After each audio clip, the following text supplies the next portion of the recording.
आज के इस वीडियो में हम बात करेंगे वाचा के संदूक के बारे में कि क्या वाचा का संदूक आज भी मौजूद है और अगर है तो कौन सी जगह पर है और इस वाचा के संदूक का बाइबल में क्या रहस्य बताया गया है। इन सारी बातों को जानने के लिए वीडियो को अंत तक जरूर देखें। दोस्तों, सबसे पहले हम वाचा के संदूक के बारे में बाइबल में निर्गमन किताब में पढ़ते हैं। यह वाचा का संदूक विश्वास और परमेश्वर की उपस्थिति के सबसे महत्वपूर्ण प्रतीकों में से एक माना जाता है। इसके अंदर मूसा द्वारा बनाई गई 2 पट्टियाँ जिस पर 10 आज्ञाएं लिखी हुई थी, स्वर्गीय मन्ना और हारून की छड़ी शामिल थी। इस संदूक की पहली झलक हम निर्गमन की किताब में देखते हैं। परमेश्वर इस्राएलियों के साथ रहना चाहते थे और उसने पहले ही अपनी पवित्रता के बारे में बता दिया था। जब परमेश्वर मूसा और इस्राएलियों से सीनै पर्वत से बातें की तब वह चाहते थे कि इस्राएली समझे कि उनके पवित्रता का क्या मतलब है। मूसा के अलावा कोई भी उस पवित्र पर्वत को नहीं छू सकता था और अगर छू जाए तो जीवित नहीं रहेगा। मूसा ने सीनै पर्वत के चारों तरफ एक बाड़ा बनाया जिससे इस्राएली लोग उस पवित्र पर्वत से दूरी बनाकर रहे। परमेश्वर ने मूसा को सूचित किया कि वह नीचे आना चाहता है ताकि उनके बीच में रह सके और जहाँ कहीं वे लोग जाए वह भी उनके साथ साथ जाए। लेकिन परमेश्वर ने अपने रहने के लिए एक स्थान बनाने के लिए बोला। एक तंबू बनाया गया जिसको हम मिलाप वाले तंबू के नाम से भी जानते हैं। मिलाप वाले तंबू का सब कुछ परमेश्वर से बातें करने और उसके पास पहुंचने के लिए उचित तरीके को देखते हुए डिजाइन किया गया था। मिलाप वाले तंबू को इस्राएलियों के छावनी के बीच में बनाया गया जिसके चारों ओर 12 गोत्र एक घेरे में थे। हालांकि निवास स्थान तक पहुंचना मुश्किल था क्योंकि यह छावनी के बीचों बीच था। परमेश्वर के पास जाने का पहला रास्ता बलिदान बताया गया है। पशु को वध करके वेदी पर परमेश्वर के लिए भेंट के रूप में जलाया जाता था और उसके बाद याजक तांबे के बर्तन में अपना हाथ धोता था।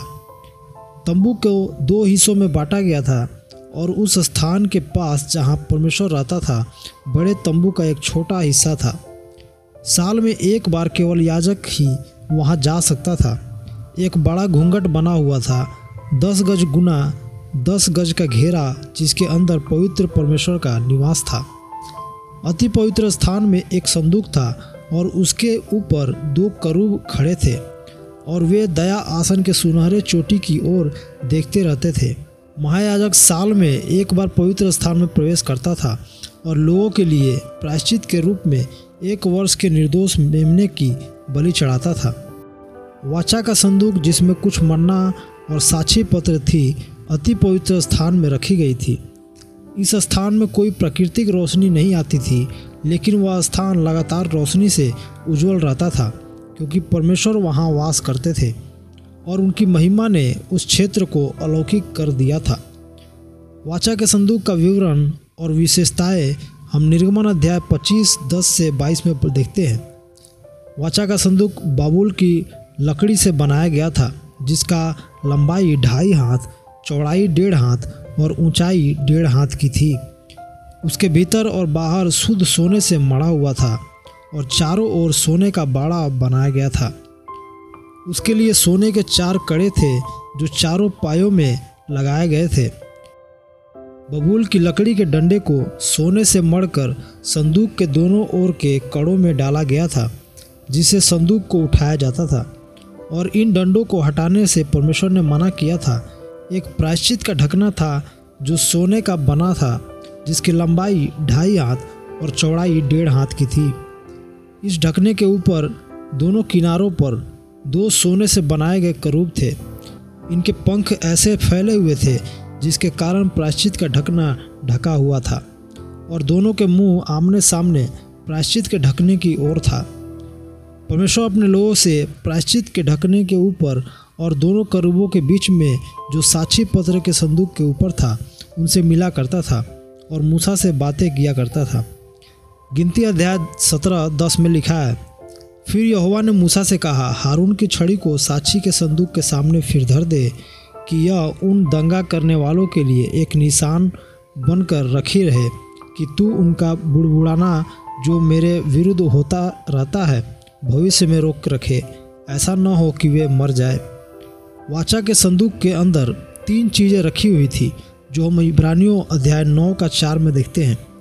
उसमें धूप जलाने के लिए सोने की एक वेदी और वाचा का संदूक था जो चारों ओर सोने से मढ़ा हुआ था, जिसमें मन्ना से भरा हुआ सोने का मर्तबान और हारून की फूली फली लाठी तथा वाचा की पटिया थी।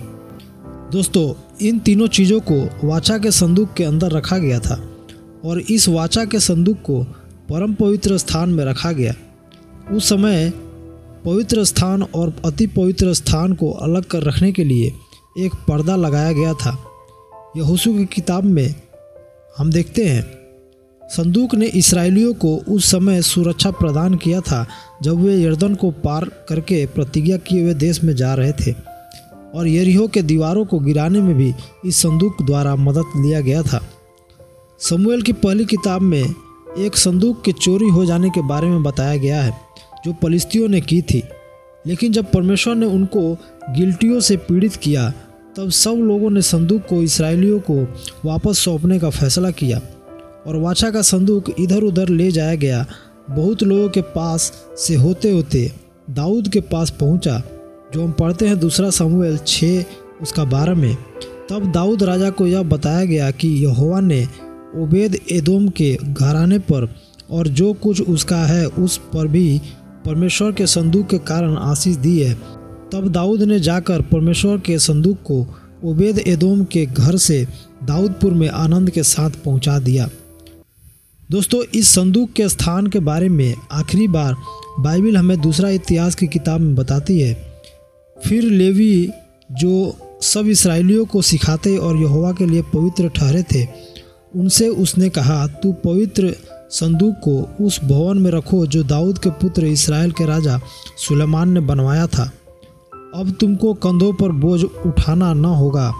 अब अपने परमेश्वर यहोवा की और उसकी प्रजा इस्राएल की सेवा करो।